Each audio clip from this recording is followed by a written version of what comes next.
This is Popping the Bubble with hosts Sandra Ponce de Leon and Pete A. Turner. I'm Anu Bharadwaj from Women Investing and Women Digital and Chic Wallets, about to launch crypto for kids. You're listening to Popping the Bubble. Yes. Anu, thank you so much for joining us. I have been so excited to meet you and have you here in person. It's like, I'm such a big fan. Thank you for being here. Before we jump into everything, just want to give some props to Start Engine Summit for hosting us. Start Engine is a equity crowdfunding platform that helps companies raise capital from the general public through the sale of securities like equity debt, convertible notes, and more.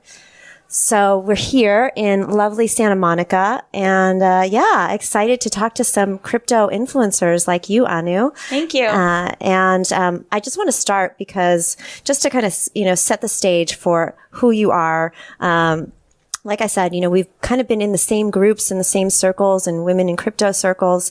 And you have Crypto Queens, which I'm a part of that group. But, here's what someone had to say on your LinkedIn profile. Anu is the kind of rare being who you wish in hindsight that you had never met because her drive, vision, energy, passion will shake the very foundations of your own, making you realize that you are not being all that you can be. You are not doing all that you can do, and you're not dreaming big enough. Rare are those souls who can impact people profoundly merely by existing, by being in their presence. And Anu is one of those rare souls, and for that she has my utmost admiration. Thank you. That's pretty incredible that somebody wrote that about you. Yeah. Thank you. Yeah. So, now you guys know, listeners, why we have Anu on here. And so super, super exciting. I'd love to just kind of start with your journey. What led you to this point into, founding all these different companies and organizations and what you're going into next?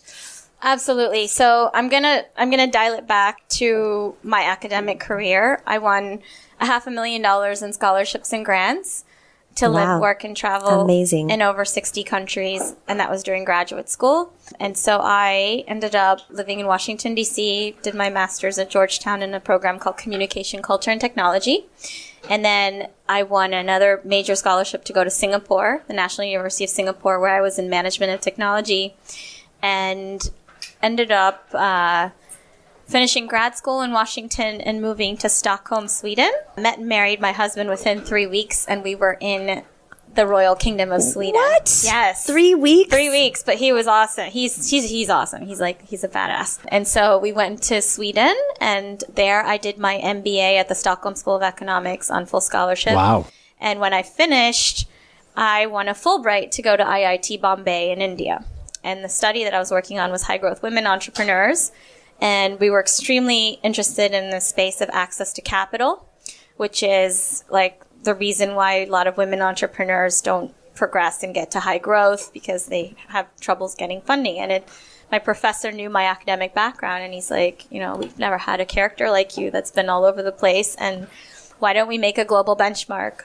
And I said, let's do it. So 9 months, I went to 30 private equity conferences, met everyone I needed to meet, from probably Hong Kong all the way up to New York and Scandinavia, the Middle East.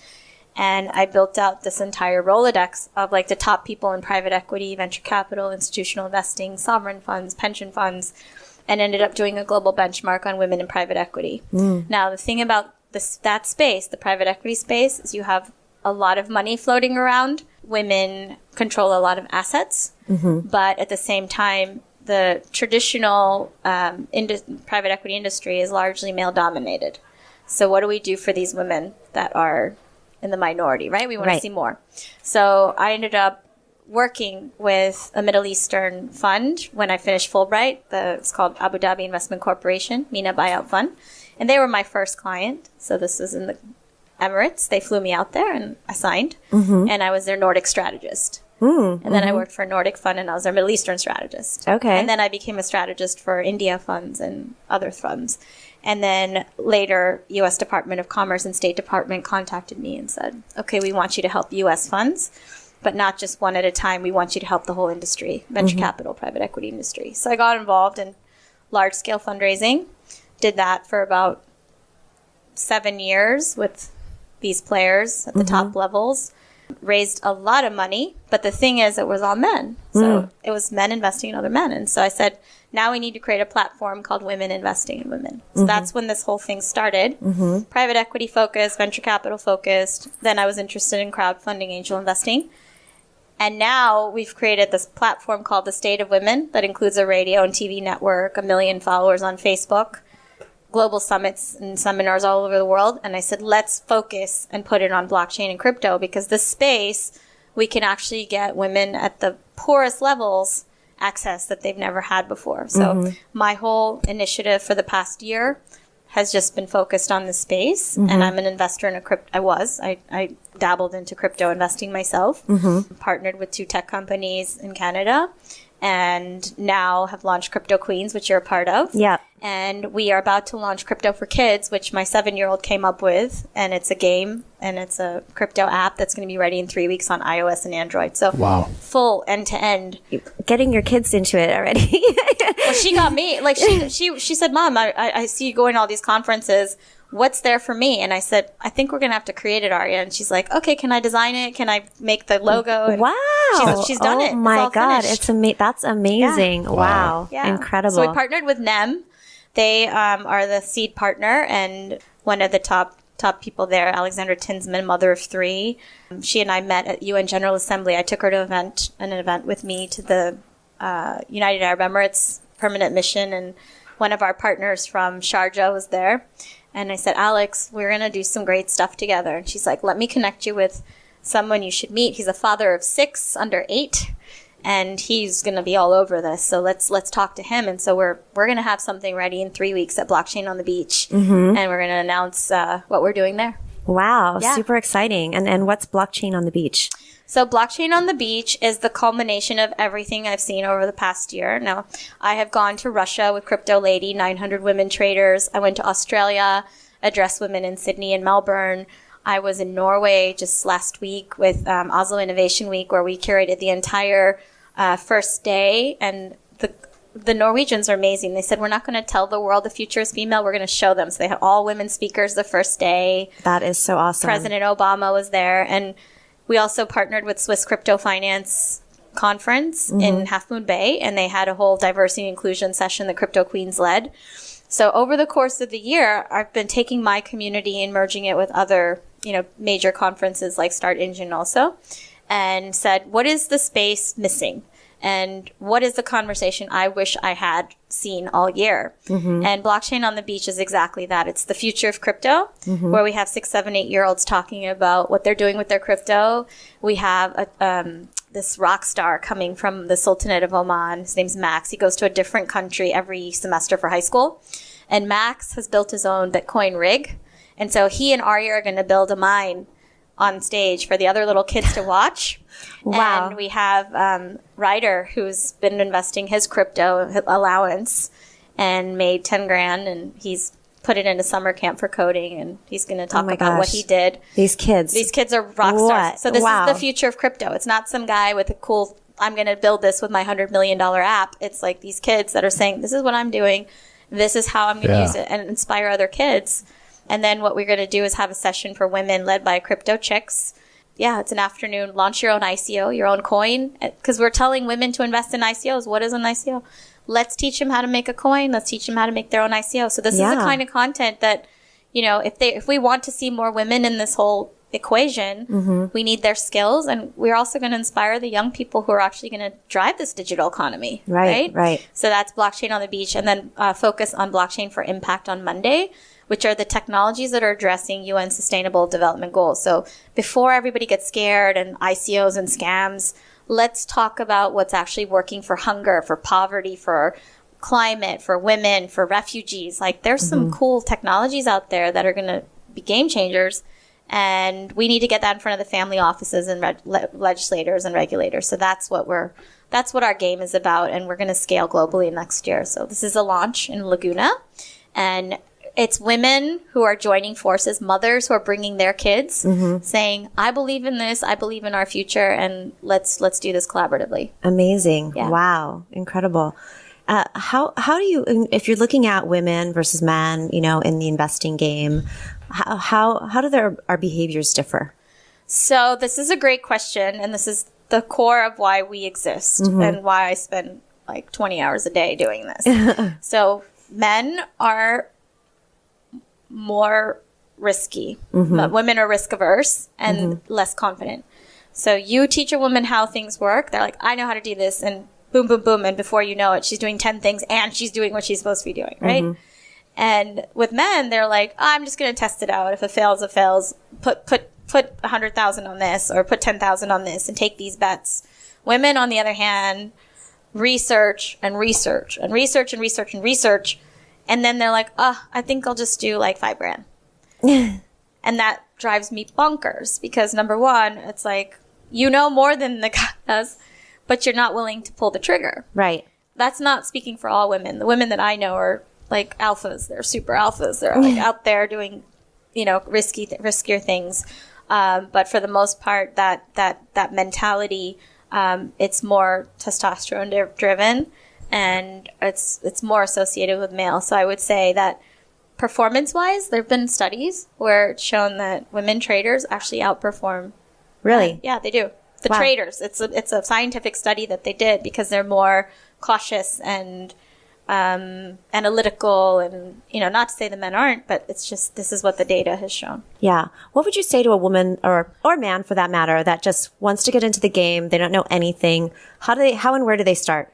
Find people that know what they're doing. Number one, find people, talk to groups. There's so many different groups online, and like you can start with Crypto Queens on Facebook, and you will start to see who the players are, and you can like follow the thread. There's some women who are active, and they're always talking, and they're pretty approachable. And I would say if you go on cryptoqueens.com with a Q, QRYPTO, queens.com, you will get access to our free bi-weekly newsletter, Talk Crypto to Me. Okay. We recently partnered with Reuters. Awesome. So that's produced by millennials, for millennials and women, but anybody can access it. It's free. It comes twice a week. And it's about the basics of blockchain, crypto, Bitcoin. Like you'll learn whatever you need to in like 3 minutes. 3 minutes twice a week. The content is distilled because there's a lot of noise. So read, follow the headlines. Don't have to do this all day. Talk to people that do it all day. Save yourself some time. And then take a bet. And it doesn't have to be a huge bet. It could be $50, $100. Learn how to use an exchange. Learn how to move money. Follow the news and follow things that you believe in, because likely you'll get more interested in things that you want to back, right? And look for impact oriented initiatives, because you know that your money is going towards something you care about as you get started. Now, there are technologies out there that are like, that's going to be the next Facebook, or that's going to be the next, YouTube, or whatever it is. And if you find out more about that entrepreneur, do your research on the entrepreneur. Is this somebody that you want to gamble on? Yeah. And that's another way to do it. But these are just basics of investing in general. Like, right. But try to find a group of people that will go in with you and then help you with your homework. When you, being a woman, and you investigate and do your research, who is someone that you want to invest your time into? Or who would you say, yeah, this person's solid? I mean, if you're advising us to talk to someone who knows, you obviously know things. So what's a hallmark of someone you're like, that person has seen, whether or not we know if the idea will work, maybe it probably won't be the next Facebook. Yeah. But what if it was the next, very good thing? What do you think? How do you determine that? A couple things. So try to find people who are obsessed with something. Okay. Like seriously obsessed. And who have like domain knowledge, who are like, this is how it works. This is what I found. This is why it's different. Who can give you some inside knowledge. Now, I meet people that are like salesy, who are like, I have the coolest tech. Yes, this is the latest wallet. This is the latest app. This is the latest whatever. And they'll sell you anything. Yeah. Just because they're good at selling. But also check that person's track record carefully. Be like, what has this guy done in the past 2 years, 3 years, 10 years? Is this somebody that I think knows what he's talking about? You really need to check out their background, and also what was the results of their track record. It's called a track record. So really observe their track record and talk to people that have either worked with them or talk to people that have managed them, right? Like look for referrals and then say, okay, what do you think of so-and-so? So in my space, I'll give you an example. I will say, okay, I like this person. Find me someone who's worked with them or who knows them. And let's get a third party opinion because you're really good at selling yourself. No one can sell you better than you. And you see people out there that can't sell themselves, but they're the shit. And I just feel for those people because it's like they don't toot their own horn enough. Yeah. But those people that are showing metrics, showing results, the results speak for themselves at the end of the day. Mm-hmm. Like, it's not just, I can do this, but show me what you've done and show me why I should care. Show me how this is going to change my life, right? Mm-hmm. And show me people that have also followed you or adopted like what you're saying. Because the more people that buy into this, like there's a lot of ICOs that are out there and you see their telegrams are like on fire, right? Yeah. That means like people care and people are interested in this. So same like in crowdfunding. Remember how like when you would launch a Kickstarter or something and you see all the people that are dialing in and like, I would totally use this. Right. That's market fit and you know that there is a market. So just, I keep testing my market all the time. Like I'm paranoid. I'm like, do they like this? Do they want this? Is this something relevant?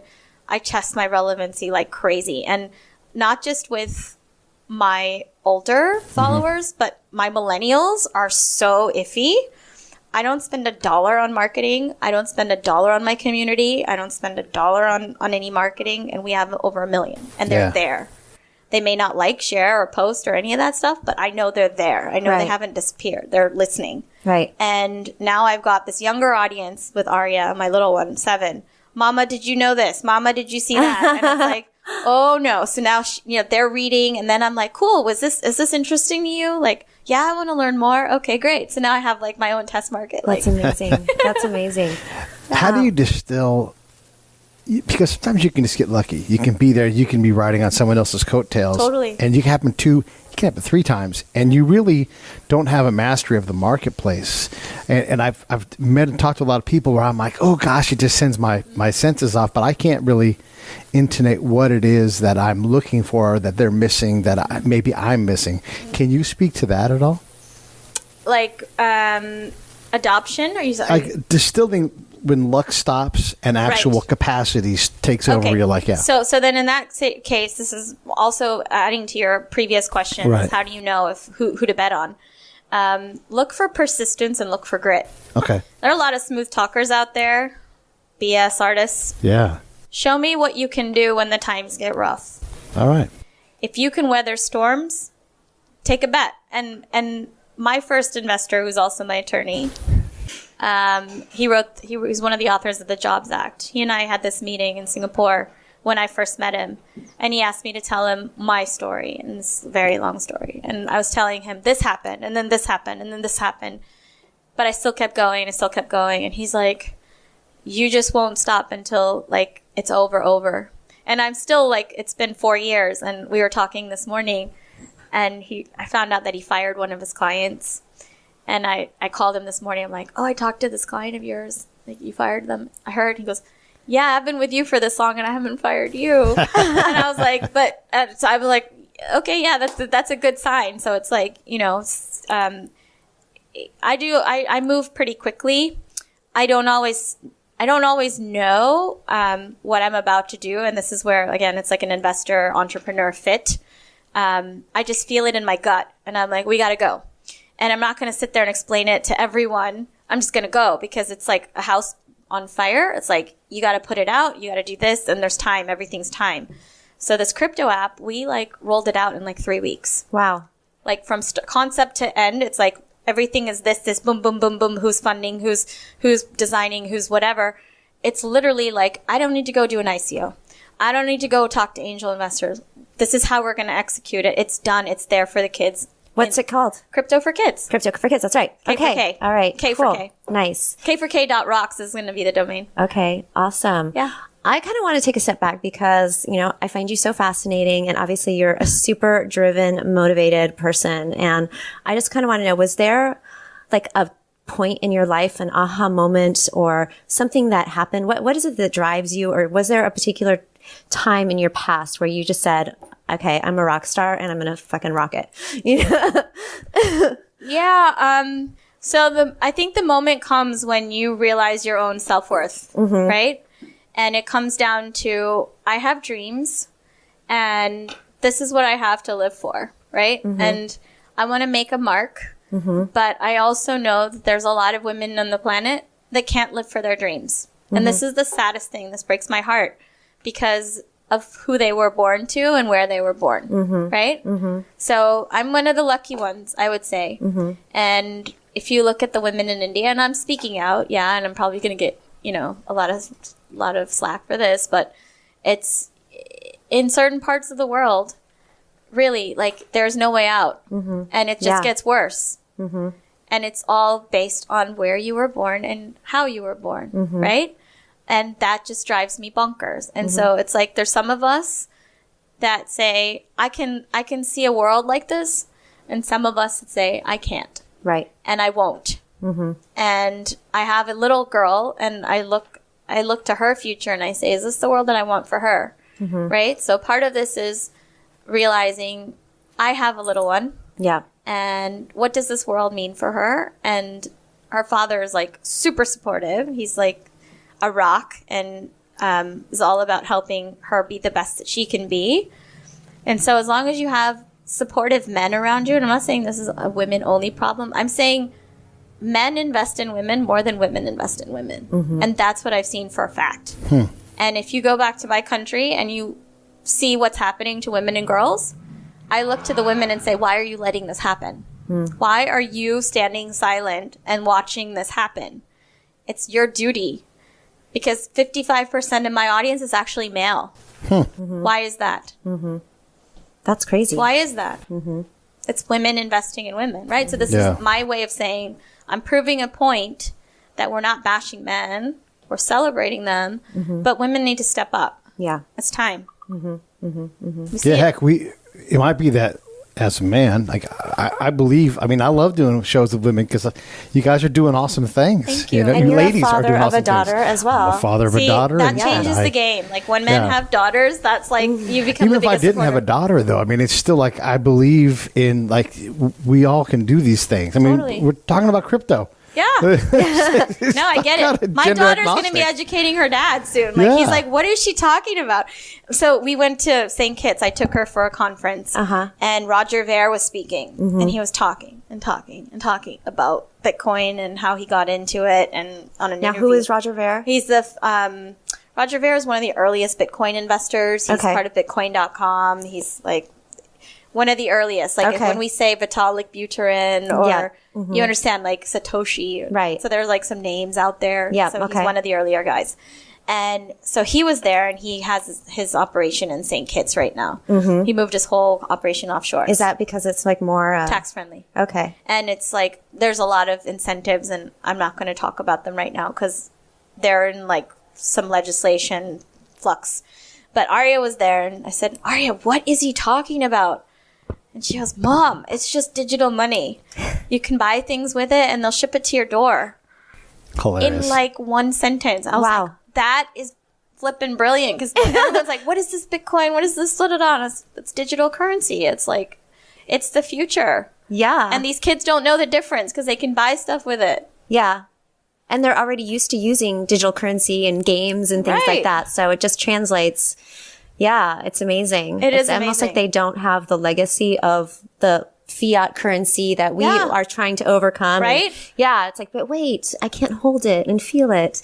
They don't need to. They don't need to, exactly. Because it's all mobile. They're just like, if you look at a 2-3-year-old, they're already watching their games and cartoons. Their parents hand them an iPad, and that's it. Like, that's what they know. Like, how long does it take my grandma to figure out, like, how are we going to use this? And well, I mean, I'm still trying to overcome my own issues of trying to get my Bitcoin, and it's in different exchanges and lost. And, Pete knows. Crumpled up piece of paper story every single time. Crumpled up piece of paper, like just trying to prove my identity. It's just, So I need to take the Crypto for Kids class, actually. Everyone's welcome. So CryptoQueens.com, you can sign up, bring your little ones, your munchkins.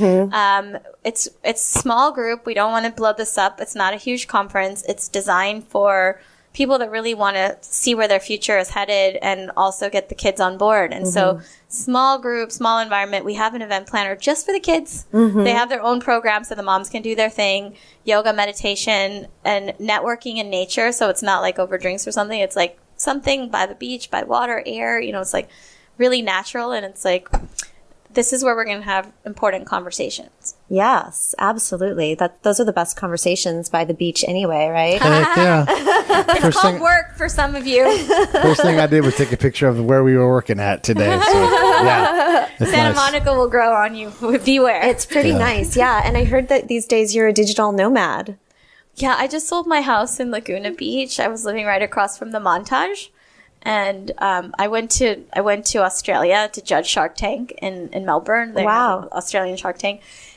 And then I got on this flight to Sydney and then headed to UN General Assembly. An offer came on the house and they said 15-day closing, cash offer. And before I landed in Laguna, the house was sold and they had 48 hours to move everything out. Oh my God. So coming home was like, oh my God, how am I going to do this? I just accepted this. And then it was like, half the house had already been moved out, but mentally, I was like, this is my home. And it was like all these emotions, like I'm sad, but I'm happy. And now like the future is open and wow. Amazing. Amazing. I'm a recent nomad. Yeah. Cool. Is there anything that we didn't cover that you want to talk about that we didn't have a chance to?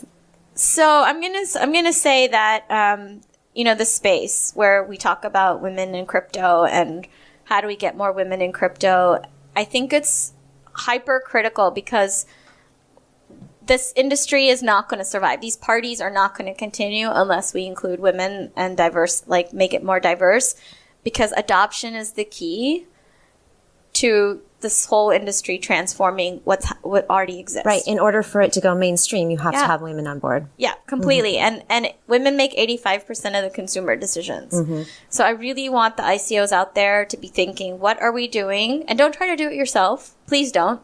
Like, try to engage with women's groups and women's initiatives and causes. Doesn't have to be us. Find who these people are, because they basically will have more friends, right? It's like people will talk to their sisters or girlfriends or moms. Like, that's how you get the word out there and you start to mobilize. And of course, kids are part of this equation also. Yeah. So absolutely. Yeah. Well, Anu, it has been such a pleasure having you on. Thank you for joining us and for all that you do for women and for the space and empowering us. Thank you. I'm just like looking forward to continuing to watch your journey and hopefully becoming more involved in some of your initiatives as well and helping you any way we can. Absolutely. So go on thestateofwomen.com. It's thestateofwomen, all one word.com. Sign up for the newsletter, CryptoQueens.com, free newsletter also.